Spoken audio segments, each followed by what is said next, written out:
പച്ചമാങ്ങ കൊണ്ട് ചോറിനും ചപ്പാത്തിക്കും അതുപോലെ ദോശ, ഇഡ്ഡലി, ബിരിയാണി എന്തിനൊപ്പവും കഴിക്കാൻ പറ്റുന്ന ഒരു മധുരക്കറിയാണ് ഉണ്ടാക്കുന്നത്.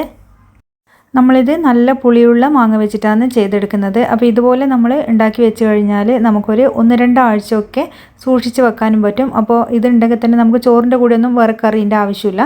അതുപോലെ എന്തിനൊപ്പവും നമുക്കിത് സെർവ് ചെയ്യാനും പറ്റും. അപ്പോൾ നല്ല ടേസ്റ്റി ആയിട്ടുള്ളതും വളരെ എളുപ്പത്തിൽ ഉണ്ടാക്കാൻ പറ്റുന്നതുമായ ഈ ഒരു മധുരക്കറി ഉണ്ടാക്കാൻ തുടങ്ങാം നമുക്ക്. അപ്പോൾ അതിനുവേണ്ടി ഞാനിവിടെ 2 പച്ചമാങ്ങ എടുത്തിട്ടുണ്ട്. നല്ല പുളിയുള്ള മാങ്ങയാണ്.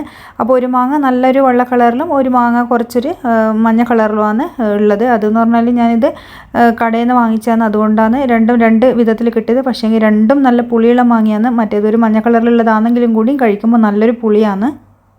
അപ്പോൾ നമ്മൾ മാങ്ങ നന്നായിട്ട് കഴുകിയതിന് ശേഷം അതിൻ്റെ തൊലിയൊക്കെ കളഞ്ഞിട്ട് ഇതുപോലെ കുറച്ച് വലിയ സൈസിലാണ് കട്ട് ചെയ്ത് വെക്കുന്നത്. അപ്പോൾ നിങ്ങൾക്ക് ചതുര കഷ്ണങ്ങളായിട്ടും കട്ട് ചെയ്യാം, ഇതുപോലെ നീളത്തിലും കട്ട് ചെയ്ത് വെക്കാം. വലിപ്പം വേണമെന്ന് മാത്രമേ ഉള്ളൂ. ഇനി നമുക്കൊരു ചട്ടി അടുപ്പത്ത് വെച്ച് അതിലേക്ക് ഒരു 2 ടേബിൾ സ്പൂൺ വെളിച്ചെണ്ണ ഒഴിച്ചു കൊടുക്കാം. അപ്പോൾ വെളിച്ചെണ്ണയോ എള്ളെണ്ണയോ ഏത് എണ്ണ വേണമെങ്കിലും യൂസ് ചെയ്യാം നിങ്ങൾക്ക്. അപ്പോൾ വെളിച്ചെണ്ണ ചൂടായി വരുന്ന സമയത്ത് നമുക്കിതിലേക്ക് കുറച്ച് കടുക് ഇട്ട് കൊടുക്കാം. 1/2 ടീസ്പൂൺ കടുക് ഞാനിതിൽ ചേർത്ത് കൊടുത്തിട്ടുണ്ട്. അതുപോലെ ഒരു 1/4 ടീസ്പൂൺ നല്ല ജീരകം ചേർത്ത് കൊടുക്കുന്നുണ്ട്. ആ ജീരകവും കടുകും കൂടി നന്നായിട്ടൊന്ന് പൊട്ടി വരുന്നവരെ നമുക്കൊന്ന് വെയിറ്റ് ചെയ്യാം. അതിനുശേഷം നമുക്ക് ഒരു 1/4 ടീസ്പൂൺ ഉലുവ ചേർത്ത് കൊടുക്കാം. ഇതിൻ്റെ ഒന്നും അളവ് കൂടിപ്പോകരുത്. അപ്പോൾ ഉലുവയും കൂടിയും ചേർത്തതിന് ശേഷം പിന്നെ നമ്മളിതിലേക്ക് ചേർത്ത് കൊടുക്കുന്നത് കരിഞ്ജീരകമാണ്. അതും ഒരു 1/4 ടീസ്പൂൺ ചേർത്ത് കൊടുക്കുന്നുണ്ട്. അപ്പോൾ കരിഞ്ജീരകം ഇല്ലെങ്കിലും കുഴപ്പമൊന്നുമില്ല, ഇത് ചേർത്ത് കഴിഞ്ഞാൽ നല്ലൊരു ടേസ്റ്റാണ്. അപ്പോൾ അതിൻ്റെ ഒരു ഫ്ലേവർ കഴിക്കുമ്പോൾ നല്ല ടേസ്റ്റ് കൊടുക്കുന്നുണ്ട്. അതുപോലെ തന്നെ നമ്മളിതിലേക്ക് ചേർക്കുന്നത് കുറച്ച് കുരുമുളകാണ്. അതും ഒരു 1/4 ടീസ്പൂൺ ചേർക്കാം. അപ്പോൾ നമുക്കിതെല്ലാം നല്ലോണം ഒന്ന് പൊട്ടി വരുന്നവരെ വെയിറ്റ് ചെയ്യാം. അതുപോലെ കടുകൊക്കെ നന്നായിട്ട് പൊട്ടി തീർന്നതിന് ശേഷം മാത്രം നമുക്കിതിലേക്ക് അടുത്ത ചേരുവ ചേർത്ത് കൊടുക്കാം. അതായത് നമ്മളിതിൽ കട്ട് ചെയ്ത് വെച്ച മാങ്ങയാണ് ചേർത്ത് കൊടുക്കുന്നത്. അപ്പോൾ ഫ്ലെയിം നല്ലോണം ഒന്ന് കുറച്ച് വെച്ചതിന് ശേഷം മാങ്ങ നമുക്കൊരു 1-2 മിനിറ്റ് ഈ ഒരു എണ്ണയിലൊന്ന് നന്നായിട്ട് സോട്ട് ചെയ്തെടുക്കാം. ഇനി നമ്മൾ ഇതിലേക്ക് മാങ്ങയ്ക്ക് ആവശ്യമായിട്ടുള്ള ഉപ്പ് കൂടി ചേർത്ത് കൊടുക്കുന്നുണ്ട്. ഞാനിതിലേക്ക് കല്ലുപ്പാണ് ചേർത്ത് കൊടുക്കുന്നത്. ഉപ്പും കൂടിയും ചേർത്തിട്ട് നമുക്ക് നല്ലോണം ഇതൊന്ന് വാട്ടിയെടുക്കുന്നുണ്ട്. അപ്പോൾ നമ്മൾ ഈ ഒരു മധുരക്കറി ഉണ്ടാക്കുമ്പോൾ ഇത് നന്നായിട്ട് മാങ്ങ വെന്ത് ഉടഞ്ഞ് വരണം, എന്നാൽ മാത്രമേ നല്ല ടേസ്റ്റ് ഉണ്ടാവുള്ളൂ. അപ്പോൾ ഇതാ ഉപ്പും ചേർത്ത് നല്ലോണം ഒന്ന് മിക്സ് ചെയ്തെടുക്കുന്നുണ്ട്. ഇനിയിപ്പോൾ നമ്മളിതിലേക്ക് ഒരു 1/4 ടീസ്പൂൺ മഞ്ഞൾപ്പൊടി ചേർക്കുന്നുണ്ട്. അതുപോലെ തന്നെ ഒരു 1/2 ടീസ്പൂൺ മുളക് പൊടി ചേർക്കുന്നുണ്ട്. എരിവുള്ള മുളക് പൊടിയാണ് ഞാൻ ചേർത്തത്. അപ്പോൾ വേറെ നമ്മളിതിൽ എരിവിന് പച്ചമുളകൊന്നും ചേർക്കുന്നില്ല. അപ്പോൾ ഇത് അങ്ങ് ഒരുപാട് എരിവുള്ള കറിയല്ല, അതുകൊണ്ട് തന്നെ നമ്മളിതിൽ ഒരുപാട് പച്ചമുളകും മുളക് പൊടിയൊന്നും ചേർക്കേണ്ട ആവശ്യമൊന്നുമില്ല. അപ്പോൾ ഇതിൻ്റെ ഒരു പച്ചമണം മാറി വരുന്നവരെ നന്നായിട്ട് നമുക്കിതൊന്ന് വഴറ്റിയെടുക്കാം. അപ്പോൾ നമ്മൾ മുളക് പൊടീൻ്റെ ആ ഒരു പച്ചമണം മാറി വരുന്ന സമയത്ത് നമുക്കിതിലേക്ക് വെള്ളം ചേർത്ത് കൊടുക്കാം. അപ്പോൾ ചൂടുവെള്ളമോ തണുത്ത വെള്ളം ഏത് വേണമെങ്കിൽ നിങ്ങൾക്ക് ചേർത്ത് കൊടുക്കാം.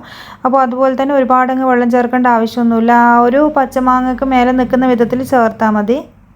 അപ്പോൾ നമ്മളിത് മീഡിയം ഫ്ലെയിമിൽ വെച്ചതിന് ശേഷം നന്നായിട്ട് തിള സമയത്ത് മൂടി വെച്ചിട്ട് ഈ ഒരു പച്ചമാങ്ങ കുക്ക് ചെയ്തെടുക്കുന്നുണ്ട്. ഒരു 2-3 മിനിറ്റ് കൊണ്ട് തന്നെ ഇത് നന്നായിട്ട് വെന്ത് കിട്ടും. അതിൻ്റെ ഇടയിൽ ഒന്ന് തുറന്നിട്ട് ഇളക്കി കൊടുക്കാൻ മറക്കരുത്.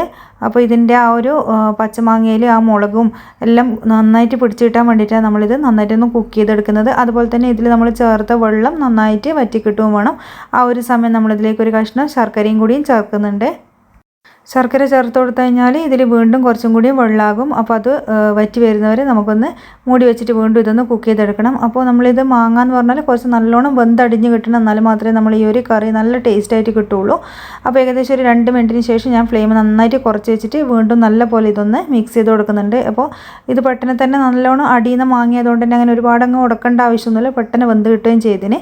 ഇനി നമുക്കിതിലേക്ക് ലാസ്റ്റ് ഒരു നുള്ള് കായം കൂടിയും ചേർത്തിട്ട് ഒന്ന് മിക്സ് ചെയ്തെടുക്കാം. അപ്പോൾ ഇത്രയേ ഉള്ളൂ. ഇനി നമുക്ക് ഈ ഫ്ലെയിം ഒന്ന് ഓഫ് ചെയ്തെടുക്കാം. അപ്പോൾ ഇതിൻ്റെ ആ ഒരു ടേസ്റ്റ് നിങ്ങളൊന്ന് നോക്കാൻ മറക്കരുത്. ഉപ്പും പുളിയും മധുരവും എല്ലാം ആ ഒരു കറക്റ്റ് ഇതിൽ തന്നെ കിട്ടണം, എന്നാൽ മാത്രമേ നല്ല ടേസ്റ്റ് ഉണ്ടാവുള്ളൂ.